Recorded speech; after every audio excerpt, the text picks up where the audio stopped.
આજની વાર્તા સમાજમાં વિશ્વાસપાત્ર બનવું એ સૌથી મોટી સંપત્તિ છે. મિત્રો, આપણે મોટે ભાગે સંપત્તિ એટલે પૈસા અથવા તો આપણી પાસે કેટલી મિલકત છે અથવા તો અન્ય રીતે આપણી પાસે બીજી બાબતો કઈ છે એના ઉપર આધારિત આપણે ગણતા હોઈએ છીએ. પણ હકીકતમાં સાચી સંપત્તિ છે એ સમાજ આપણા ઉપર વિશ્વાસ મૂકે છે કે કેમ, એટલે કે આપણે વિશ્વાસપાત્ર છીએ કે કેમ, એ મુદ્દાને ધ્યાનમાં રાખી અને આ વાર્તા મારે બતાવી છે.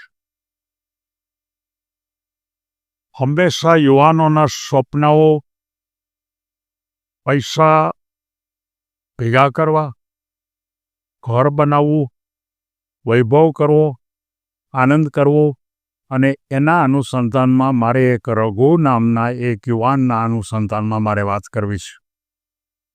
રઘુ પણ બીજા બધા જ યુવાનો જેવો જ હતો. એણે ખૂબ મહેનત કરી, શહેરમાં ગયો અને ત્યાં પણ એણે ખૂબ પૈસા કમાણો. મહેનત કરતાં પૈસા ખૂબ કમાણો, પણ બહારથી ખૂબ ધનિક બન્યો, પણ અંદરથી ખાલી હતો. એટલે કે અંદર જે પ્રકારે ગુણો વિકસાવવા જોઈએ એ પ્રકારના વિકસા નહોતા. એને જીવનમાં ખોટું બોલવું, કોઈને વચન આપ્યા હોય તો વચનનું પાલન ન કરવું, કોઈ પણ લોકો છે એની વાતને માત્ર સાંભળી લેવી પણ હકીકતમાં એને અમલ ન કરવો, મિત્રતા સાથે પણ સંબંધો સારી રીતે રાખવા નહીં, સંબંધો તોડી નાખવા. કોઈને વચન આપ્યું હોય કે હું આ કામ કરી આપીશ, પણ એ કામ કરવામાં રસ પણ ન લે, અને એ રીતે સમાજની અંદર એની વિશ્વાસપાત્રતા ઘટતી ગઈ. પૈસા ખૂબ હતા પણ વિશ્વાસપાત્રતા ખૂબ ઓછી થઈ. ખૂબ નિરાશ થઈ ગયો, કારણ કે માણસો જ્યારે વિશ્વાસપાત્રતા એનામાં ન હોય એટલે માણસોને એના તરફ લાગણી ન થાય. પૈસાવાળા હોય પણ લાગણી ન હોય એટલે બધાય એનાથી દૂર જવા માંડ્યા. કોઈ એને કોઈ ફંક્શનમાં પણ બોલાવે નહીં, અને સાથોસાથ એ પોતે એકલો પડતો જાય ત્યારે એને ખબર પડી કે આ માણસો મારાથી દૂર કેમ ચાલ્યા જાય છે. એટલે ફરીવાર તે પાછો ગામડામાં આવે છે.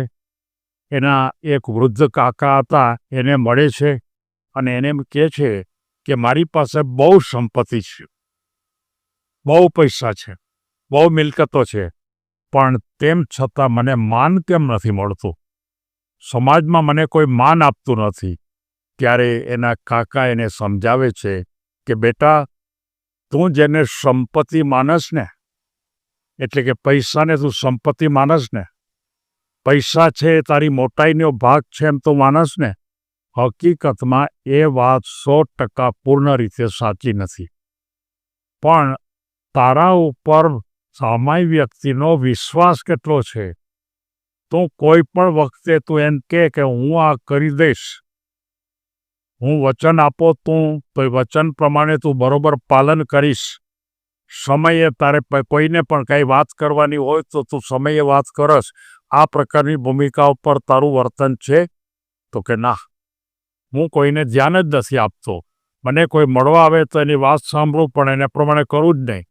ત્યારે એના કાકા જે છે ને એ રઘુને એમ કહે છે કે બેટા, તારી સંપત્તિ તે ભેગી કરી છે ને, એનાથી તારી કોઈ તને માન ન મળે, તને સમાજમાં રિસ્પેક્ટ પણ ના આપે, અને સમાજમાં તું એક છેલ્લી કક્ષાનો માણસ હો એ પ્રકારે જોતા હોય છે. એટલે કે એમણે એને કાકાએ એમ કીધું કે આ વાત તું સમજી લે કે દુનિયામાં સાચી સંપત્તિ એ પૈસા નથી, મિલકત નથી, પણ તારામાં વિશ્વાસ કેટલા મૂકે છે, તું કેટલો વિશ્વાસપાત્ર છો કે તે જે કંઈક વચન આપ્યું હોય તું કંઈક કરી બતાવીશ, એવી કેટલી બાબતો તારામાં છે. અને જો એમાં તું વધારે સારી વિશ્વાસપાત્ર બનતો જઈશ તો વધારે સંપત્તિવાન ગણાઈશ. સમાજ તને સન્માન પણ આપશે અને જીવનમાં પણ તને પોતાને બહુ રહેશે. આના માટે તારે સાચું બોલવું પડે. તું કોઈને એમ કે ભાઈ હું આ કામ થોડા જ દિવસમાં કરી નાખીશ અને 100% તમારું કામ કરી દઈશ અને તું એ કામ કરવાની શરૂઆત જ ન કર તો તારામાં વિશ્વાસ કેવી રીતે રહીએ? તારી પાસે ભલે શક્તિ ન હોય પણ અન્યને તારે કહેવું જોઈએ એ તું કે નહીં તો તારા ઉપર વિશ્વાસ કેવી રીતે રાખે? લોકોની મદદ કરવી એ જ મોટું ધન છે. લોકો કંઈ વાત કરે અને એને આપણે કમિટમેન્ટ આપીએ, આપણે એને વિશ્વાસ આપીએ, એ જ સાચી સંપત્તિ છે. એ વાત તું બરોબર સમજી લે. રઘુને પોતાની ભૂલ સમજાણી. એના મનમાં એમ નક્કી થયું કે હું આજથી એમ માનતો હતો કે પૈસા જ બધું છે, પૈસાથી બધું હું ખરીદી લઈશ, પણ હકીકતમાં પૈસાથી બધું ખરીદી શકાતું નથી. તમે પોતે ખરેખર સમાજમાં એક વિશ્વાસપાત્ર વ્યક્તિ બનો અને તમારામાં કોઈ પણ માણસ છે એ વિશ્વાસ મુક્તો થાય, એ લેવલમાં તમારું પોતાનું જીવન ધોરણ હોય, એ લેવલમાં તમારું વર્તન હોય, એ લેવલમાં તમારી વાતચીત હોય અને એ જ લેવલ પ્રમાણે તમે સમગ્ર સમાજની નાની કે મોટી કોઈ પણ વ્યક્તિ સાથે તમે જો વર્તતા હો તો તમે માનજો કે કદાચ તમારી પાસે પૈસા નહીં હોય ને, સંપત્તિ નહીં હોય ને, તો પણ તમને સમાજ સંપત્તિવાન ગણશે. અને આ બધી બાબત સચ્ચાઈ અને નિષ્ઠાથી અપનાવી પડે. ખોટું ન ચાલે. તું કોઈને ખોટી વાતો કર કે ખોટા વચન આપે એ ના ચાલી શકે. એક ને એક દિવસ ખબર પડવાની જ છે કે ભાઈ આ માણસ ખોટું બોલે છે. અને ધીમે ધીમે ધીમે એ રઘુએ પાછો ફરીવાર વિશ્વાસ પ્રાપ્ત કરવાનો પ્રયત્ન શરૂ કર્યો. કોઈને પણ વાત કરે કે હું આ કરીશ એટલે 100% કરી દે. વચન આપ્યું એટલે વચનને સિદ્ધ કરવા માટે પૂરા પ્રયાસ કરે. એની મહેનત પણ કરે, એની પાછળ પ્રયાસ પણ ખૂબ કરે અને આખરે એક ને એક દિવસ એને ફરીવાર પાછો એ વિશ્વાસ પ્રાપ્ત કરી લીધો. ત્યાર પછી માણસો એની સલાહ લેવા માંડ્યા. કારણ કે આપણને ખબર છે કે આપણે કેવી વ્યક્તિને સલાહ લઈ, તો કે જે માત્ર વિશ્વાસપાત્ર વ્યક્તિ હોય એવી વ્યક્તિની જ સલાહ માણસો માગતા હોય છે. અને પછી સમય જતાં એ વ્યક્તિનું નામ જ રઘુ તો હતું જ, પણ એનું નામ વિશ્વાસપાત્ર રઘુ એ રીતે વિશેષણ એને મળ્યું. પૈસા ખૂટે કોઈક વાર તો એ પાછા કમાઈ શકાય, પણ વિશ્વાસ એકવાર તમે ગુમાવ્યો, એ વિશ્વાસ ફરીવાર તમે મેળવી શકતા નથી. સંપત્તિ તમારી પાસે હશે અને વહી જશે તો ફરીવાર તમે મહેનત કરીને મેળવી શકશો, ધન મેળવી શકશો, તમે કોઈ અન્ય પ્રકારની મિલકત પણ મેળવી શકશો.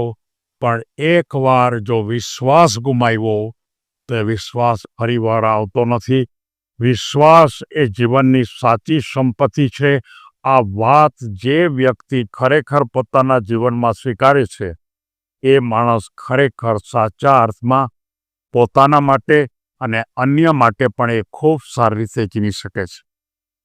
અને મારે સૌ યુવાનોને કહેવું છે કે તમારી પાસે કેટલું જ્ઞાન છે એ અગત્યની વાત નથી. તમારી પાસે કેટલા પૈસા છે એ અગત્યની વાત નથી. તમે સમાજમાં કેટલા મોટા છો એ અગત્યની વાત નથી. સમાજ તમને કેટલા માણસો તમને ઓળખે છે એ મહત્ત્વની વાત નથી.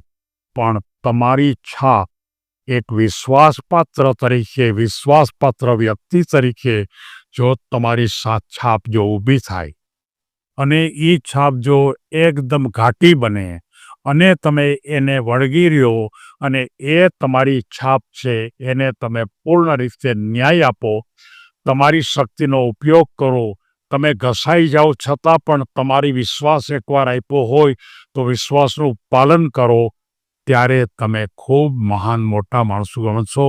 એમ રઘુ પણ એક દિવસ ખરેખર મોટો બન્યો.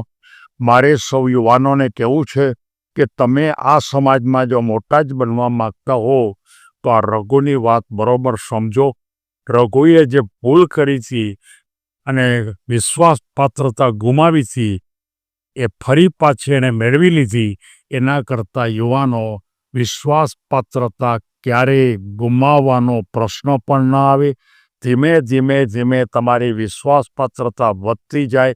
એ જ લેવલમાં તમે તમારા બધા જ કાર્યો, વર્તન, તમારી પરિસ્થિતિ, તમારા સંજોગો, અન્ય સાથેના સંબંધો તમે જો ગોઠવશો તો તમે સમાજમાં એક એકદમ પ્રતિષ્ઠિત વ્યક્તિ બનશો, એમ હું તમને ખાતરીપૂર્વક કહું છું. સૌ કોઈ યુવાનો આગળ વધે એવી શુભેચ્છા સાથે સૌને ધન્યવાદ.